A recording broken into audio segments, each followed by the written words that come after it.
Okay, our last learning target of this unit, you're going to be able to identify types of sequences. So a sequence is just a set of numbers. That's what you've been dealing with when you've been identifying functions or linear and nonlinear equations. A sequence is just a set of numbers. But it's not points. What you've been dealing with is points, like an x and a y. A sequence is like 1, 3, 5, 7, 9, and then you'll see a dot, dot, dot. That dot, dot, dot means the pattern extends to infinity. Okay? A term is part of a list. For example, in this sequence, I happen to have 1, 2, 3, 4, 5 terms. A term is a part. So this 1 is a term. This 3 is a term. This 5 is a term. The 7 is a term, and the 9 is a term. Whatever is part of a sequence or the set of numbers are terms. And then you're going to see this A's of n. Notice how, just like my functions, I'm like f of x, g of x. A's of n is equal to the nth term. For example, 1, 3, 5, 7, 9, dot, dot, dot, dot. Looking at this sequence, if I said, what's A's of 3, that means what's my third term? My third term is 1, 2, 3, 5. A's of 3 is 5. My third term is 5. So just know that if you have A's of n, or it's that little subset, it means the term number. Okay, so your main thing today, though, you have to identify patterns. I'm sure most of you identified the pattern of the sequence I just listed above. That's all your main learning target. Math is so revolved around patterns, and being able to distinguish a pattern and extend on a pattern is a huge power standard. Okay, so in this pattern, I have 5, 8, 11, 14, 17. What is changing? Like, how am I changing between numbers? Plus 3, right? I'm adding 3. So my pattern is plusing 3. That's it. You have to identify the pattern. Hey, I'm adding 3. And then extend it. What's the next number that would come? 20. 20. Then? 23. Then? 26. And you could keep going and going and going. Okay. All right, look at this one. 1, 3, 9, 27. What am I doing to each number? Timesing by 3. I don't know. So my pattern is times by 3. That's what that little asterisk is. Multiply by 3. And my next numbers would be, I don't know, I think 27 times 3 is 81. I couldn't tell you. I need a calculator. And then, right, and you can use a calculator for this. 81 times 3, 243. 243 times 3, 729. It's a big number. But you can definitely use a calculator for all of that. So again, my learning target here, I looked at a sequence of numbers, I identified the pattern, and then I extended the pattern. That's what you need to do with your assignment that you're going to have today. The patterns just sometimes can be a little bit tricky. Okay, flip it over. Now we have different parts. You either have an arithmetic sequence or you have a geometric sequence, both of which are given in our first page. We have an arithmetic sequence at letter A, and we have a geometric sequence with letter B example. Arithmetic, also known as arithmetic, arithmetic sequences are when you add or subtract the same thing. That's why letter A was the arithmetic sequence. Geometric sequence is when you multiply, what? It's when you multiply or divide. I don't know what I was saying here, what you multiply or divide. Must be by. So arithmetic is add, subtract. Geometric, multiply, divide. And the common difference are always with this arithmetic sequence. It's what you add or subtract. So looking at our first example on letter A, my common difference for letter A is +3, or 3. And you don't have a common difference with geometric sequence. Notice I multiplied by 3 on letter B. That's a geometric sequence. You don't have common differences there.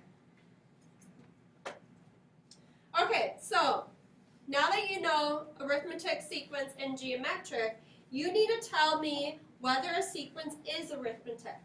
And then you need to identify what the common difference is. So I don't know if yours is really pixelated in your notes, but I'm just going to look here. 8, 15, 22, 30. Whenever I'm not sure, I don't know what the heck I did to 8 to get to 15. I mean, I do, but I don't know off the top of my head. I look at nice numbers like 22 and 30. Hey, I know I added by 8 to get that. And then I double check.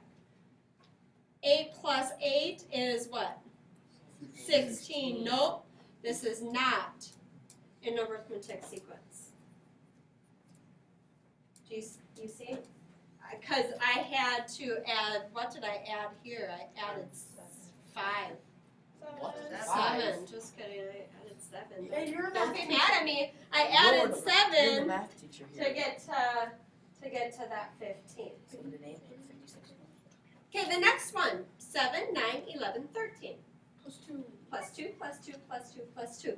This is arithmetic. Yes, it's arithmetic. My common difference, I'm going to call it CD. Common difference. Well, that's just your pattern. I added 2. You only do that with arithmetic sequence. Geometric is multiply, divide. C. 10, 4, negative 2, negative 8. Do you think you're adding or subtracting by the same thing? I do. I subtracted 6, right? Minus 6, minus 6, minus 6. This is arithmetic, and my common difference is minus 6, or a negative 6. Next one, I love this next one because it kind of tricks kids a little bit. I know what it is. 2, negative 2, 2, negative 2.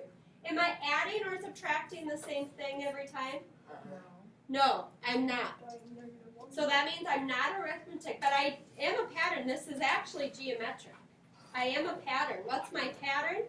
-1. Negative 1. I'm timesing by negative 1. I'm assuming Melissa might have taught you guys that one. But notice if 2 times negative 1 is negative 2. Times negative 1, positive 2. Times negative 1, negative 2.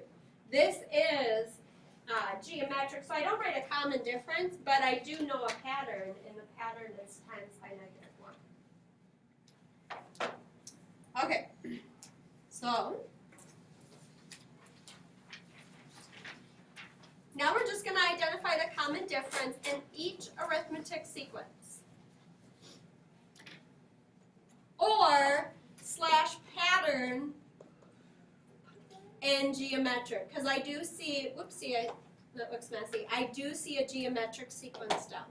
So you're identifying the common difference for the arithmetic sequence, and you're identifying the pattern with the geometric. So 5, 11, 17, 23. I know 5 to 11, I plus 6, plus 6, plus 6. So this is an arithmetic sequence, so this is arithmetic, That's a big word. and my common difference is 6, or plus 6. I don't care how you guys want to write it. You can do plus 6 or 6.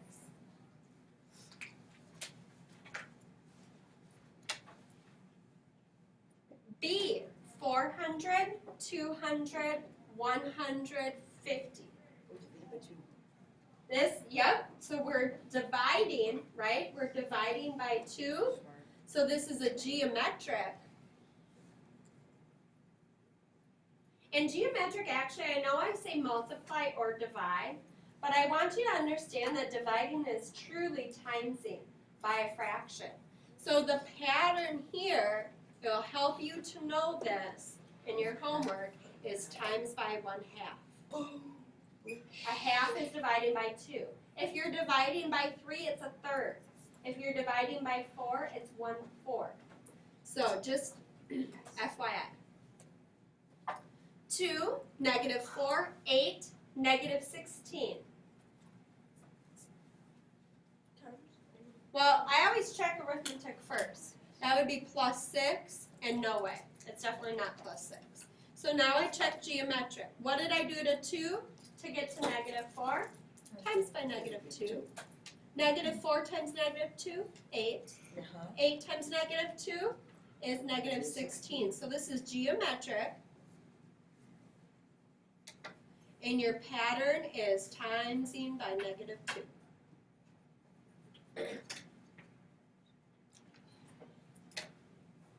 -15 to -11 to -7 to 3.